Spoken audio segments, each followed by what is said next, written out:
For those of you who know Prabhat Jha, you'll recognize right away that I'm not Prabhat Jha. But I am maybe taller and maybe a little more handsome. But Prabhat was unexpectedly detained in Cyprus today, and he asked if I could stand in for him, which I'm quite happy to do and be here with you today.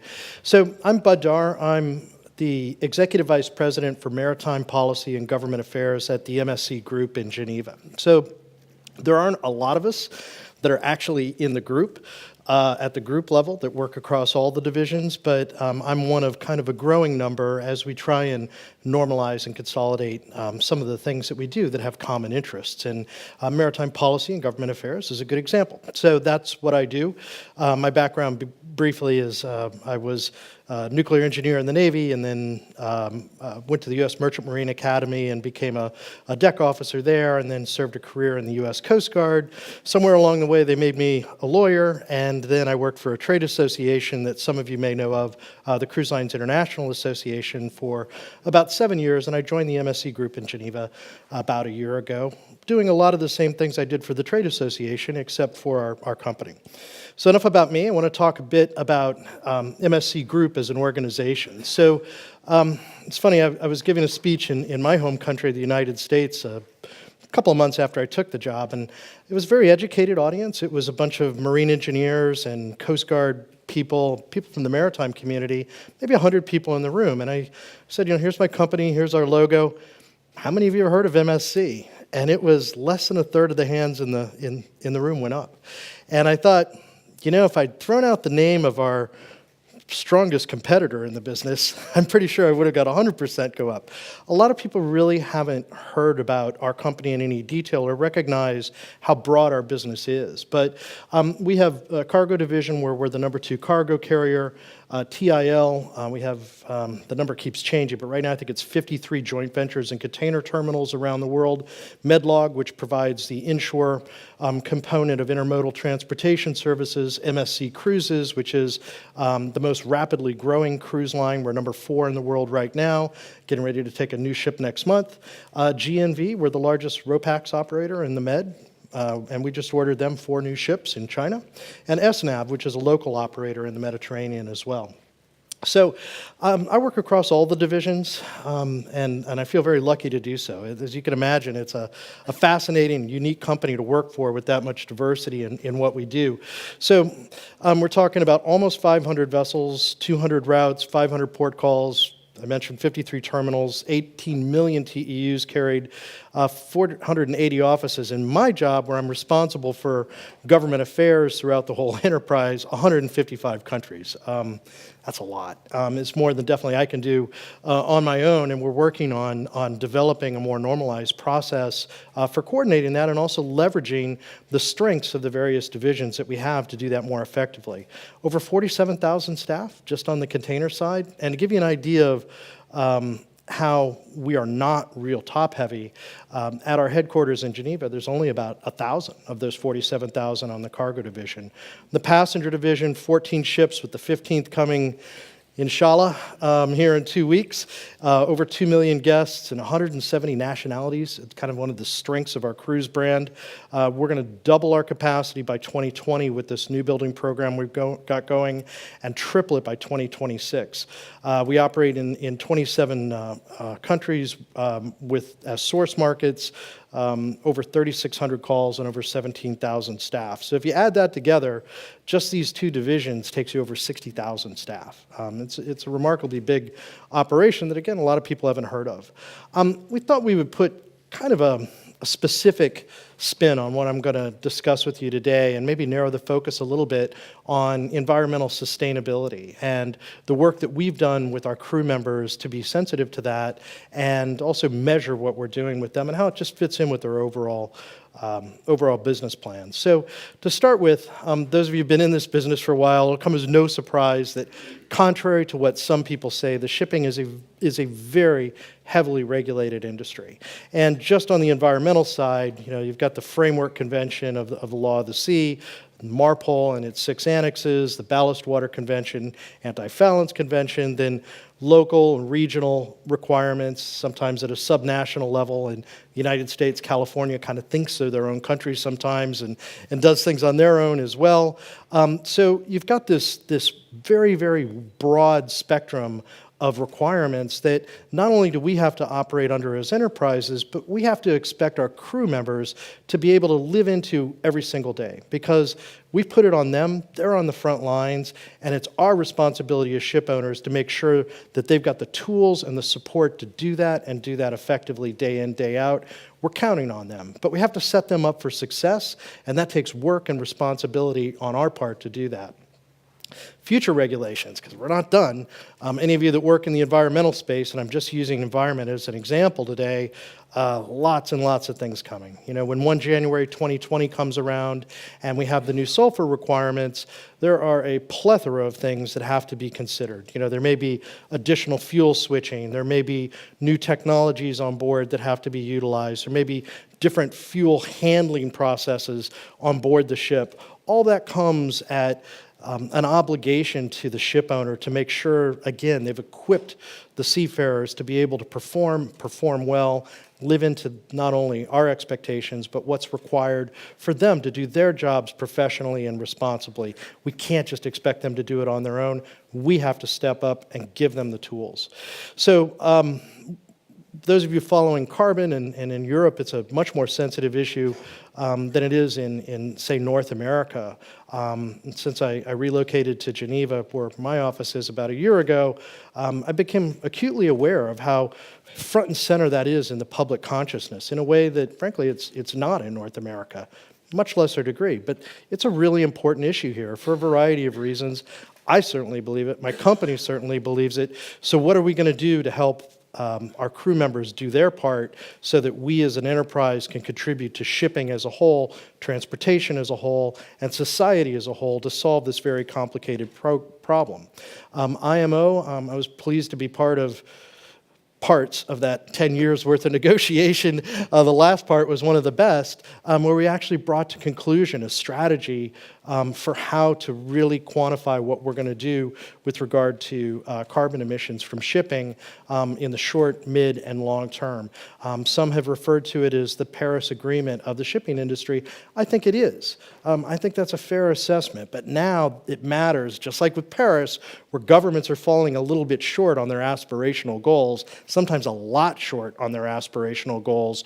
We as the shipping industry need to step up and do our part, and that goes not just from the boardroom and investor level, it goes all the way down to the deck plate level to make sure that we can succeed and do our part on this crisis which is facing the planet.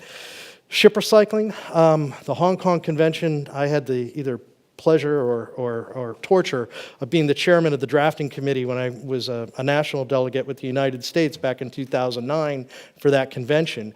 But those of you who've been paying close attention know that individuals are now potentially in criminal jeopardy in some jurisdictions if choices are made about ship recycling that don't suit governments that might have jurisdiction over those individuals. It's not just corporations that may be at risk. And in some cases, that might even go to the crew member level. And you think about that, and us as ship owners, you know, we really have the obligation on a macro policy level to make sure that we're not compromising the potential jeopardy of our individual seafarers who are just doing their job for us on a day-to-day basis. Again, got to equip them with the tools. One of those things, I think, is for us as the maritime community to not just ask anymore, but insist that governments ratify that convention, bring it into force so that we have a sensible scheme that actually can be implemented around the world in a uniform and responsible way. New emission control areas, the old ones cause plenty of operational difficulties, although I think it's working out okay now. The new ones are going to spring up in other places, although once the 2020 deadline comes along, there's not quite as much incentive to do that because it's really the NOx component and not the SOx component that they would benefit the most from.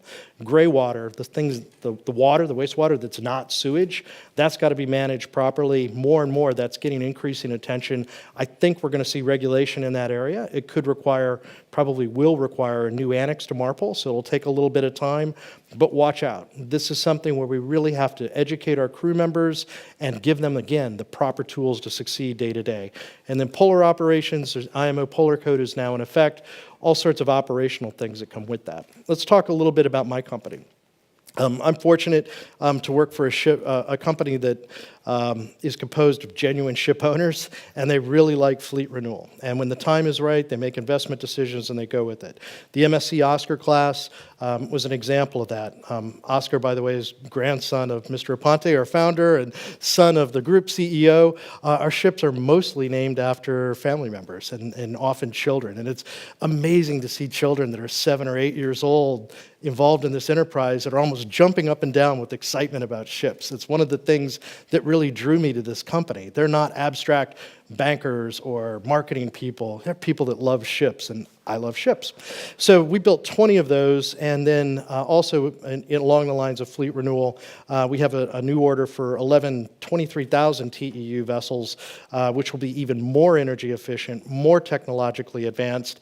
Please don't read that as an assumption that we will increase our capacity overall. That's not necessarily what that means. What it does say is MSC will own and operate a larger amount of capacity. We may control the overall capacity with tonnage that is chartered in or not. With regard to our fleet, the main thing you can see off of this graph is that this one is much steeper than that one, which just says that the trend is the overall size of our fleet, although the TEU capacity is increasing somewhat, it's really per ship. The ships are generally getting bigger.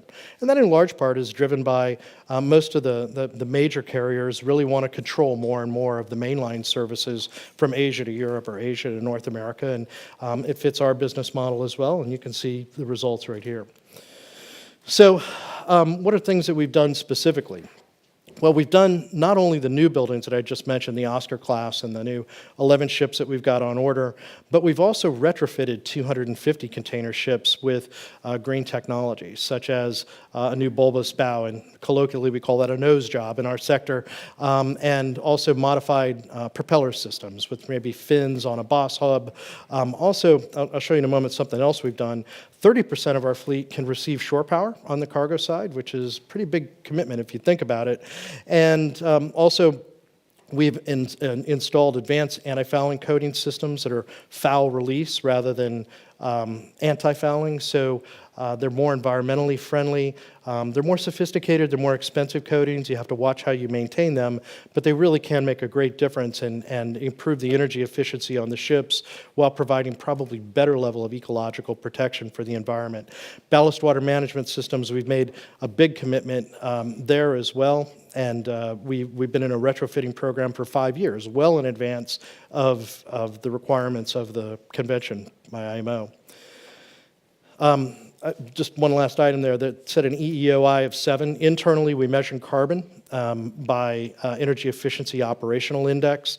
That's been the most useful way we can think of to actually get an accurate measurement of how we're doing per unit of cargo. And we saw from 2015 to 2016, we saw a 6.6% improvement.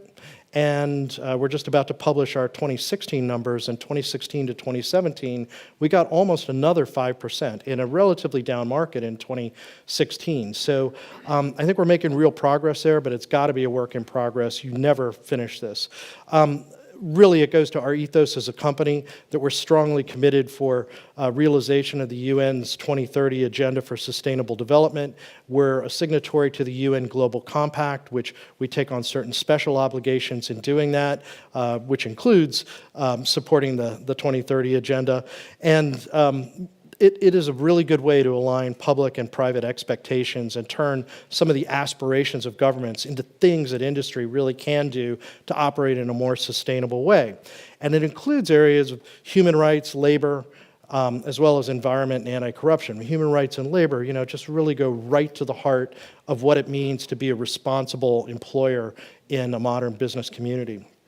We have 4 pillars that we like to think of with regard to our sustainability program, that it's a social inclusive approach, the environment, health and safety, business ethics and protection of human rights. You could break it up any way you want. This is the way we've chosen to do it. It's kind of simple. We can remember it. What's unique about us, and it's like nothing else I've ever seen, is it is an enormous family enterprise. These are the people I work for. I mean, I really do every single day. And everything for them is a long-term vision. Mr. Ponte, who's a captain, I mean, think about that. In the maritime industry, you look at, in the larger companies anyway, I mean, how many of the people that really run the company day to day are seagoing captains and seafarers at heart? They're a dying breed if there are them. Mr. Ponte is unique in that regard. In 1970, he fell in love with a woman from Geneva and had a dream to be a ship owner. And they started from nothing and built it into a $30 billion per year enterprise. His son, Diego, is the group president and CEO. His daughter, Alexa Pontevago, is the group chief financial officer. They make the key decisions. Everything is a long-term decision when you're a family-owned, private-held company. And you're not driven by earnings calls. You're not driven by, quarterly or annually public reporting on your finances. You're driven by what makes the best sense for the sustainability of the business and what's going to be there for the children and the grandchildren and the children and the grandchildren of all of our 70,000 employees. It's a remarkable environment to work in, as an American especially, something I found hard to believe until I was immersed in it for a year and went, this is for real. This really feels like a family.